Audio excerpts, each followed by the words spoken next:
Hello everyone, welcome to the Master Plus Education. This is the new learning online platform where we have come up with a team so that we can provide the same content and the same experience as you can get in the offline classes.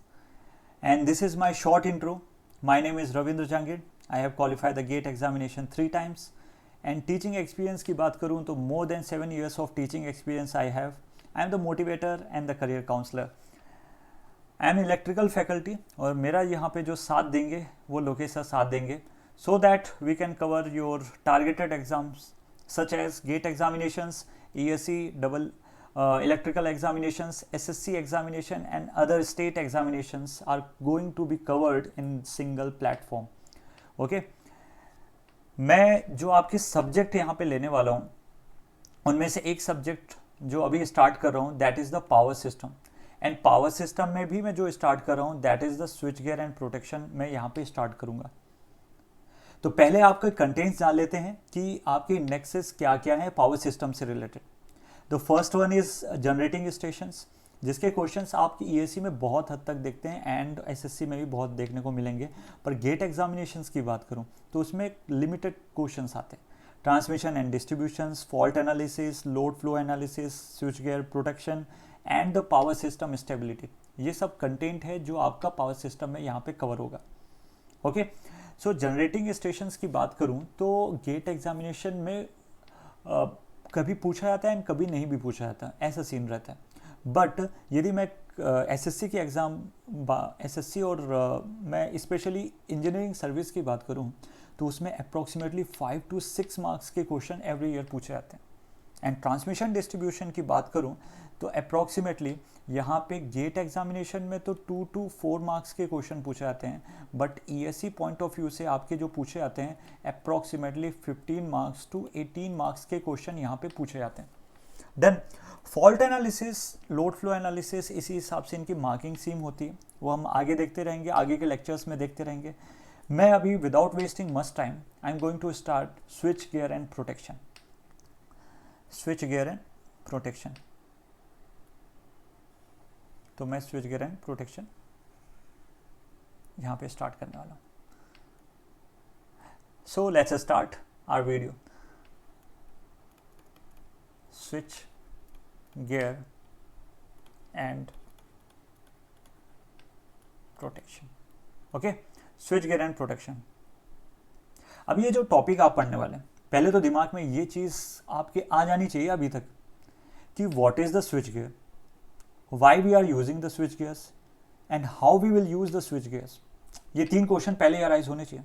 इन तीनों के answer यदि आपको briefly भी मिल गए ना तो आप इस टॉपिक को ईजिली हैंडल कर सकते हैं. ओके, जैसे कि what is the switch gear, तो पहले बात कर लेते हैं कि what is the switch gears. Switch gear आपके क्या है. तो ये आपका पहला जो क्वेश्चन है वो मैं आप इसका आंसर मैं बता देता हूँ. What is the switch gear. Switch gear कुछ नहीं होते, इक्विपमेंट्स होते हैं, आप कह सकते हो इंस्ट्रूमेंट्स होते हैं. ठीक है, जो कहीं पे भी यदि आपका डिफेक्ट्स आ रहा है, यदि फॉल्ट कंडीशन आ रही है, वो फटाफट उनको कैच कर लेते हैं, उसके हिसाब से वर्किंग अपनी करते हैं, सेंसिंग करते हैं और जितने भी अनहेल्दी पार्ट होता है या अनहेल्दी सेक्शन हुआ उसको रिमूव कर देते हैं. स्विच गियर का ये काम है. मतलब इंटरप्शन से जो प्रॉब्लम होने वाली है इक्विपमेंट्स को हो गया या जो मैन हैंडलिंग है, तो वहाँ पे यदि कोई पर्सन है वहाँ पे, तो किसी भी पर्सन को प्रॉब्लम नहीं होनी चाहिए. In that condition switch gears are generally used. Okay, so मैं यहाँ पे बहुत सारी चीज़ें आपको ऑलरेडी बता देता हूँ what is the switch gears. तो स्टार्ट करते हैं. स्विच गियर देखिए, स्विच गियर बता देता हूँ दैट इज़ द इक्विपमेंट और the devices which are generally used to control, to regulate, to switching purposes. so that due to any abnormal conditions, no damages can be seen in the supply में भी नहीं होनी चाहिए, 1 second, in the supply and the equipments. Okay तो ये ऐसे devices होते हैं या कह सकते हैं इक्विपमेंट्स होते हैं जिसे हम कंट्रोल कर सकते हैं, रेगुलेट कर सकते हैं और स्विच कर सकते हैं. सो ये एबनॉर्मल कंडीशन से हम कोई भी एबनॉर्मल कंडीशन हो रही है, जैसे इंसुलेशन फेलर हो गया या कंडक्टर का ब्रेकेज हो गया, मतलब तो ऐसी कंडीशन से बचने के लिए ये स्विच गियर्स यूज़ किए जाते हैं. ओके अब स्विच गियर तो एक चीज़ तो ये पता चल गई मुझे कि स्विच गियर क्या होते हैं. आगे की बात करने के लिए एक चीज़ ये भी जान लीजिए कि फॉल्ट क्या होते हैं, क्योंकि आपको तभी पता चलेगा why switch gears are used. देखो फॉल्ट तो आपको सबको ही पता है कि व्हाट इज़ द फॉल्ट. ये कह सकते हो दीज आर द डिफेक्ट्स. फटाफट इसकी डेफिनेशन देख लेते हैं, जिसके कारण क्या होता है कि abnormal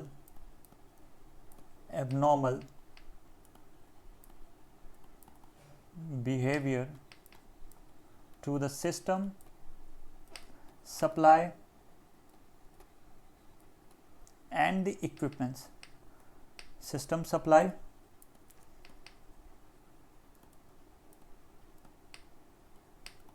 and the equipments.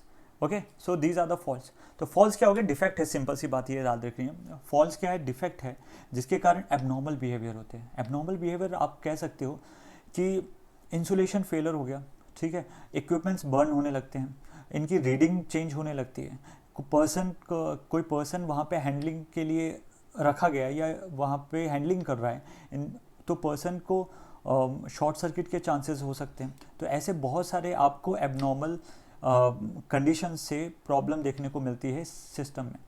Yes जो पावर सिस्टम होता है that is actually works at the high voltage and the high current. High voltage और हाई करंट पे काम करता है.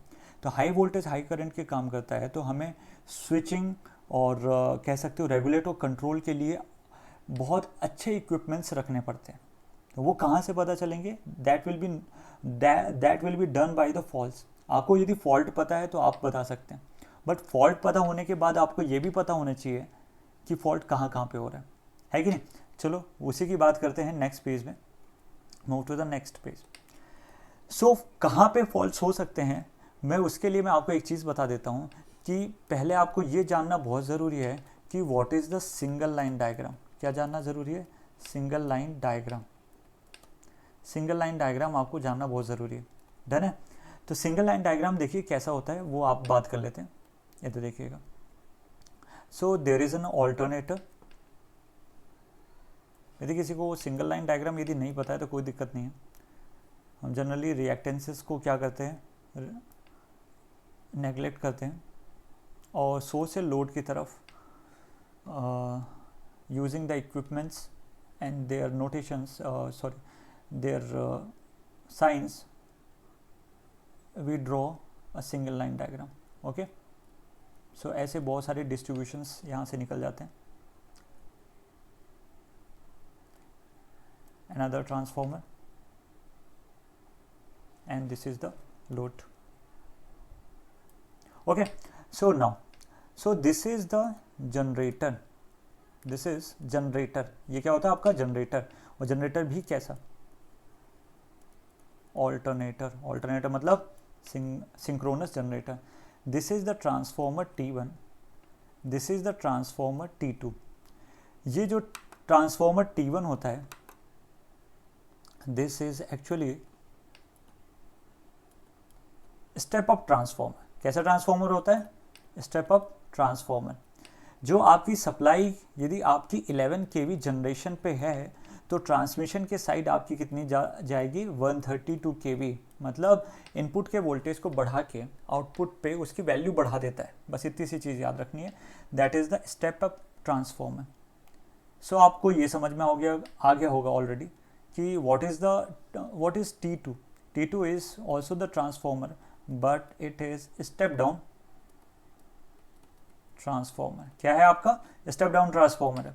मतलब आपकी यदि आपकी सप्लाई 132 kV ट्रांसमिशन लाइन से मिल रही है तो अब आपकी कितनी सप्लाई हो जाएगी? एक एग्जांपल ले लिया 11 kV, बट इससे रिड्यूस हो जाती है, 6.6 kV हो सकती है, 3.3 kV हो जाती है। फिर फर्दर इसको स्टेप डाउन किया जाता है सो दैट कंज्यूमर के पास 220 वोल्ट्स एंड 430 वोल्ट्स के आसपास जा सके। डन। तो इस हिसाब से this is called the single line diagram. अब एक चीज़ आपके दिमाग में ये चीज़ ज़रूर आ रही होगी, why you have explain the single line diagram. देखिए सिंगल लाइन डायग्राम यदि आपको पता है तो आपको एक चीज़ का आइडिया लग गया होगा कि फॉल्स भैया यहाँ पे भी हो सकता है, फॉल्स यहाँ पे भी हो सकता है, फॉल्स आपके ट्रांसमिशन लाइन पे भी हो सकता है, आपके बस बार पे भी फॉल्स हो जाते हैं, आपके डिस्ट्रीब्यूटिंग लाइन पे भी फॉल्स हो सकते हैं, सेकेंडरी ट्रांसफार्मर के पास भी हो सकते हैं, एंड लोड के साइड भी आपके फॉल्स हो सकते हैं। These are the locations, these are the predicted locations जहाँ पे फॉल्स हो सकते हैं। तो सिंगल लाइन डायग्राम से ये तो पता चल गया कि भैया मेरी जो सप्लाई है that is coming from the generating to the load, और सप्लाई जब जनरेटिंग से लोड की तरफ जाती है तो वहाँ पे जो फॉल्ट होने के चांसेस है वो कहाँ से इन पोजिशंस पे हो सकते हैं। Okay, so this is the basic single line diagram. साथ में एक चीज़ आपको ऐड करके दे देता हूँ यहाँ पे, याद रखिएगा, this is step of transformer. पर यदि आप एक चीज़ आपको आइडिया लग जाना चाहिए कि जो ट्रांसफॉर्मर की जो रेटिंग होती है, ट्रांसफॉर्मर की जो रेटिंग होती है दैट इज केवीए रेटिंग बोलते हैं अपन, केवीए रेटिंग बोलते हैं। केवीए रेटिंग का ये मतलब है कि V1 I1 is equal to कितना होता है? V2 I2 होता है। तो V1 हो गया प्राइमरी साइड का वोल्टेज इनटू प्राइमरी साइड का करंट, सेकेंडरी साइड का वोल्टेज एंड सेकेंडरी साइड का करंट। डन।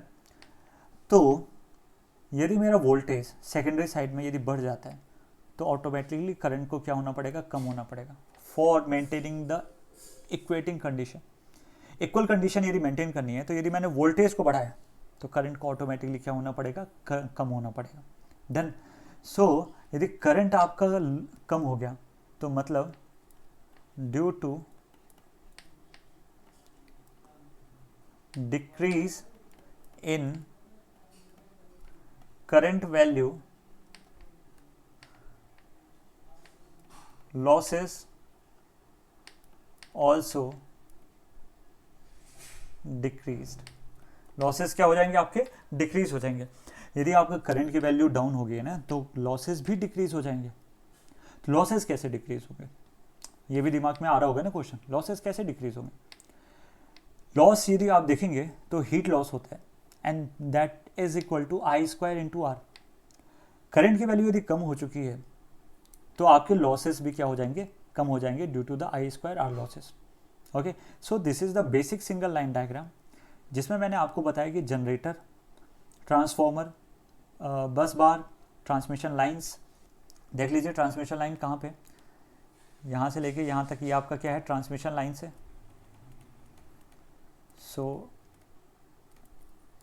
तो ये ट्रांसमिशन लाइन्स हो गया, लोड हो गया, और लोड भी आप देखेंगे तो आपको पता चलेगा that is induction motor type and synchronous motor type आपके लोड्स होते हैं। डन। इस हिसाब से आपको ये चीज़ बेसिक पता चले। नेक्स्ट मूव करते हैं कि भाई कि आपके फॉल्स किस किस टाइप के हो सकते हैं। बहुत इंपॉर्टेंट है, ये बेसिक आइडिया आप ले लीजिए, फिर आपको आगे कोई प्रॉब्लम नहीं आएगी समझने में चीज़ें। देखिए फॉल्स की बात करते हैं यार। फॉल्स देखोगे ना, फॉल्स तो बेसिकली जो ब्रॉडली क्लासिफिकेशन फॉल्स का होता है that is open circuit fault and short circuit fault. देखते जाइएगा, ठीक है? ओके, हाँ देखते जाओ। तो ओपन सर्किट फॉल्ट हो गया and next is short circuit fault. Open circuit fault को मैं जनरली क्या बोलता हूं? सीरीज फॉल्ट क्या बोलता हूँ, series fault. Short circuit fault को क्या बोलता हूँ, शॉर्ट सर्किट फॉल्ट को बोलता हूँ शंट फॉल्ट। डन। तो ओपन सर्किट फॉल्ट को मैं बोलूंगा series fault and short circuit fault को मैं बोलूंगा शंट फॉल्ट। देखते जाइएगा। और इसमें यदि मैं क्लासिफिकेशन करता हूं तो आपको क्लासिफिकेशन जो होते हैं वो हो जाएंगे आपके one conductor open, second two conductor open, third three conductor open. समझ गए? या तो एक कंडक्टर ओपन हो सकता है, मतलब थ्री फेज वायर जाती है ना, या तो भैया एक कंडक्टर ओपन हो जाए, या दोनों ही कंडक्टर ओपन हो जाए, ओके, या फिर तीनों कंडक्टर ओपन हो जाए। Okay, so this is the open circuit fault. यदि मैं यहाँ पे जाता हूँ तो आप देखिएगा, तो शंट फॉल्ट में आपके पास जो क्लासिफिकेशन होते हैं वो देख लीजिए। Symmetrical fault, symmetrical fault, another is unsymmetrical fault. Symmetrical fault and second one is the unsymmetrical fault. थोड़ा सा बेसिक आइडिया दे देता हूँ। सिमेट्रिकल फॉल्ट का ये मतलब है, मान लीजिए कि पहले तो आपकी कंडीशन बैलेंस कंडीशन थी दोनों केसेस में, बट आफ्टर द फॉल्ट यदि कंडीशन सेम है तो before and after the fault यदि आपकी कंडीशन बैलेंस्ड है, that is called the symmetrical fault. Unsymmetrical fault क्या होगा, बिफोर द फॉल्ट आपकी कंडीशंस अलग है, ठीक है, but after the fault condition फिर से चेंज हो गई, तो ऐसी कंडीशंस में अपन क्या बोलते हैं, unsymmetrical fault. Then symmetrical fault में जो आपके क्लासिफिकेशन होंगे that is triple L fault and triple L G fault. Done. और इसमें जो क्लासिफिकेशन होंगे that is L G fault, double L fault and third is double L G fault. याद रहेगी चीज़, L G fault, double L fault, double L G fault, these are the basic classification of the faults. यहाँ तक आपको चीज़ें बिल्कुल clear हो गई होंगी मेरे हिसाब से। नहीं है तो फिर से वीडियो को एक बार थोड़ा रिवर्स में जाके फिर से एक बार स्टार्ट करिएगा, आपको चीज़ें पता चल जाएंगी। एक बार देखना बहुत ज़रूरी है कि इसमें आपके फॉल्ट्स को किस किस टाइप के हो सकते हैं। तो ब्रॉड क्लासिफिकेशन होता है open circuit fault, short circuit fault. Open circuit में हो गया आपका series fault, short circuit is called the shunt fault, और उसी के हिसाब से आपके क्लासिफिकेशन यहाँ पे किए जाते हैं। Done. So I move to the next page. Next now अब मैं बात करता हूँ what is open circuit fault. तो फटाफट डेफिनेशंस देख लेते हैं इसकी, ओपन सर्किट फॉल्ट की क्या डेफिनेशन है। डन। तो स्टार्ट करते हैं with open circuit fault. So these are the types of fault, these are the types of faults which causes the breakage of conductor, okay, and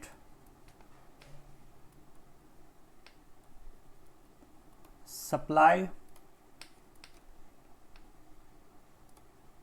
current interrupted. Supply जो current होता है वो क्या हो जाता है, आपका इंटरप्ट हो जाता है। तो देख लीजिए, थोड़ा सिंप्लिसिटी के लिए आपके लिए मैं एक चीज़ बना देता हूँ यहाँ पे। आई am taking three phase line and namely RYB, ये सबको पता होना चाहिए जितने भी इलेक्ट्रिकल इंजीनियर ये देख रहे हैं वीडियो, RYB, ओके। नेक्स्ट, तो मैं क्या करता हूँ, सपोज करिए I am taking the one conductor open circuit fault, और क्या हुआ, due to this fault one of the line has breakage, open circuit condition हो गई, ठीक है। तो देखिए यहाँ पे क्या हो रहा है। सो ये ओपन सर्किट कंडीशन के कारण यहाँ पे जो करंट जा रहा था दैट वाज IR, अब उसकी जो वैल्यू है that is equal to 0। Now this current is I/, ये भैया फ्लो करेगा, दिस इज करंट IB, ये भी भाई फ्लो करने वाला है। सो क्या मतलब हुआ कि यहाँ पे जो कंडीशंस थी, ठीक है, अनबैलेंस्ड हो चुकी है, अनबैलेंस्ड कंडीशन यहाँ पे हो चुकी है, जो कंडीशंस थी वो अनबैलेंस्ड हो गई। कैसे? That is I R plus I Y plus I B is not equal to 0। पहले तो क्या था, बिफोर द फॉल्ट ये कंडीशन मेंटेन थी, ओपन सर्किट फॉल्ट के कारण एक करंट नहीं पहुंच पाया, इट मीन्स अनबैलेंस्ड कंडीशन हो चुकी है। ओके, शॉर्ट सर्किट में भी, शॉर्ट सर्किट फॉल्ट में भी जो अनसिमेट्रिकल केस आता है वो सेम ही रहता है, इस हिसाब से रहता है। Done. Now 1 second, now next. So ये कंडीशन आ चुकी है, तो इसके कारण होगा क्या? देखिए, let us suppose a motor, let us suppose rotating motor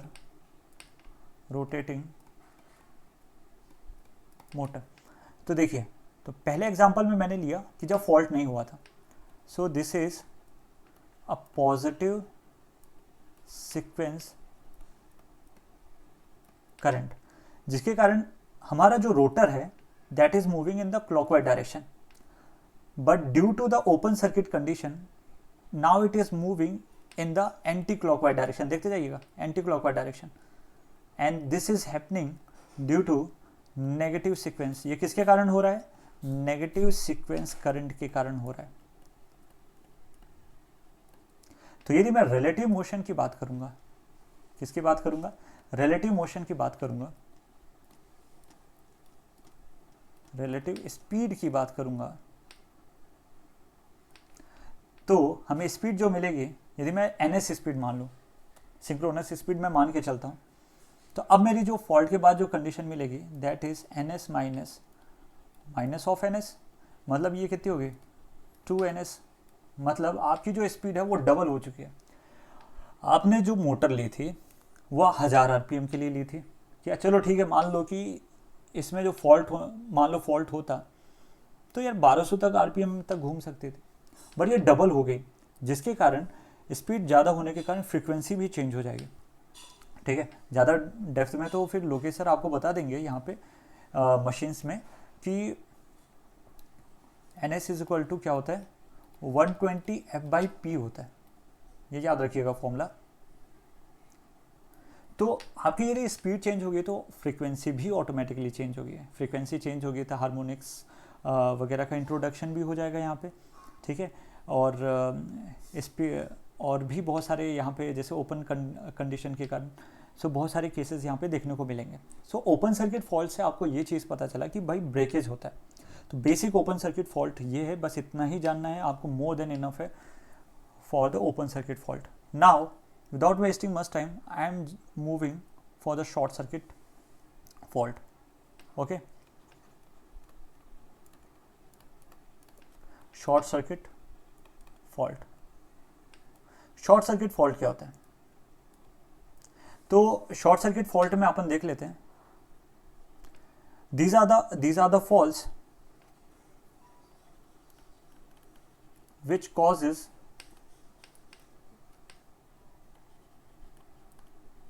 different phases to come in contact with each other. Short circuit हो जाएगी, each other and with the ground। क्या हो जाएगा? ग्राउंड के साथ भी हो जाएगा। चलो नेक्स्ट मूव करते हैं। ये तो हो गया शॉर्ट सर्किट फॉल्ट। इनके कारण होता क्या क्या, तो देखिएगा जो बेसिक जो प्रॉब्लम आपको देखने को मिलेगी that is the insulation failure. क्या देखने को मिलेगी? Insulation failure. सेकंड जो आपको देखने को मिलेगी ओवर करंट। थर्ड जो आपको देखने को मिलेगी लॉस ऑफ सिंक्रोनिज्म एटसेट्रा। याद रखिएगा। इंसुलेशन फेलियर हो सकता है, आपका ओवर करंट हीटिंग हो सकती है, लॉस ऑफ सिंक्रोनिज्म हो सकता है due to the short circuit fault. याद रखिएगा, बहुत इंपॉर्टेंट है। और अब हम जानेंगे किस चीज़ के बारे में, अब हम जानेंगे किस चीज़ के बारे में कि जो आपके अदर फॉल्ट्स हैं। देखिए, शॉर्ट सर्किट फॉल्ट में आपकी जो टाइप मैंने बताए थे, तो मैंने इसमें इंक्लूड किया था आपका सिमेट्रिकल टाइप, सिमेट्रिकल फॉल्ट, जिसमें हमने क्या पढ़ा था, ट्रिपल एल फॉल्ट पढ़ा था। एंड सेकंड मैंने आपको पढ़ाया था, बात की थी जिसकी ट्रिपल एल जी फॉल्ट, किसके बारे में बात की थी, ट्रिपल एल जी फॉल्ट के बारे में बात की थी। डन, देखते जाइएगा। ट्रिपल एल फॉल्ट का ये मतलब है कि तीनों लाइन आपस में शॉर्ट सर्किट हो जाए एक दूसरे के साथ में, आर वाई बी तीनों आपस में शॉर्ट सर्किट हो जाए, that is called the triple L fault. Triple L G fault क्या हुआ, तीनों आपस में शॉर्ट सर्किट तो हो गए, पर साथ में वो ग्राउंड भी हो गए। डन, तो साथ में वो क्या हो चुके हैं, ग्राउंड भी हो गए इस हिसाब से। ना वन सेकेंड,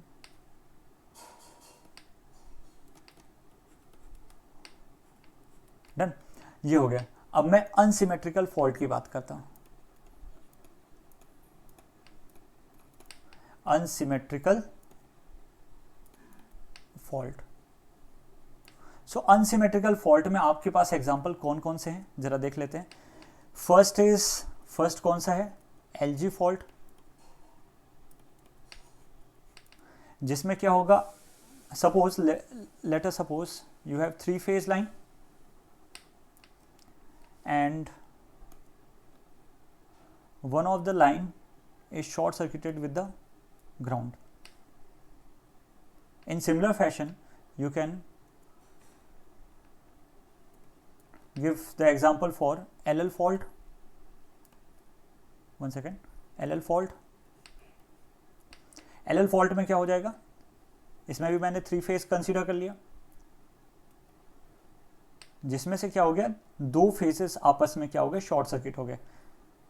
तो this is type of LL fault. Okay,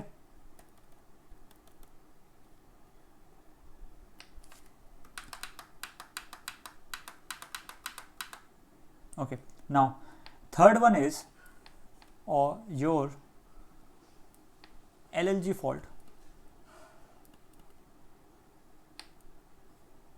जिसमें क्या हो गया आपका, now again you can take 3 phases, कोई दिक्कत नहीं है, ठीक है। These two are short circuited and again short circuited with the ground. मतलब क्या हुआ, 2 आपस में तार तो शॉर्ट सर्किट हो गए, साथ ही साथ ग्राउंड के साथ भी शॉर्ट सर्किट हो गए, ठीक है। और एलजी फॉल्ट में क्या हुआ, 1 तार ग्राउंड के साथ, एलएल फॉल्ट में क्या, 2 तार आपस में शॉर्ट सर्किट हो गए। शुद्ध भाषा में देखी जाए तो ये चीज़ है short circuit.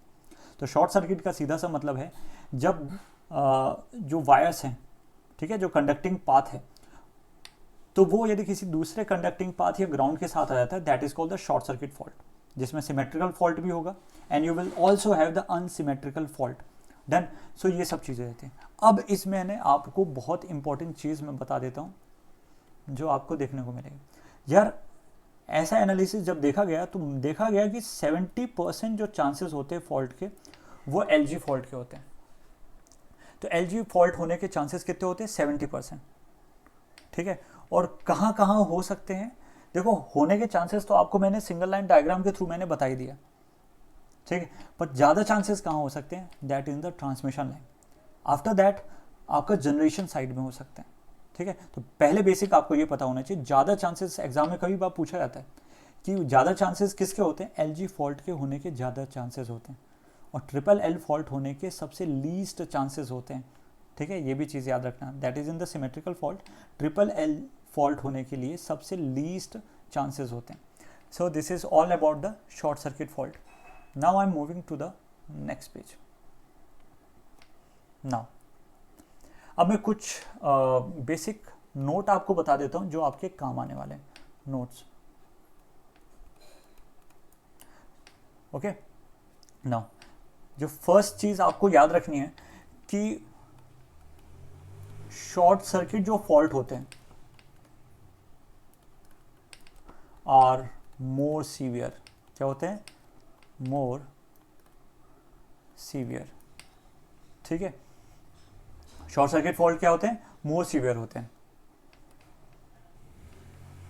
And causes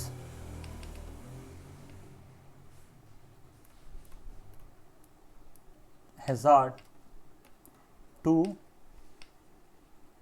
equipments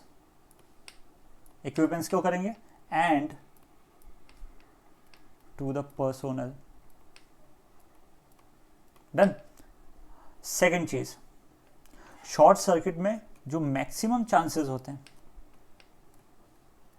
अभी बताया था ना, मैक्सिमम चांसेस ऑफ फॉल्ट, वो किसके होते हैं, वो आप याद रखिएगा, एलजी फॉल्ट के होते हैं, और कितना होता है, अप्रोक्सीमेटली 70% चांसेस होते हैं, ठीक है।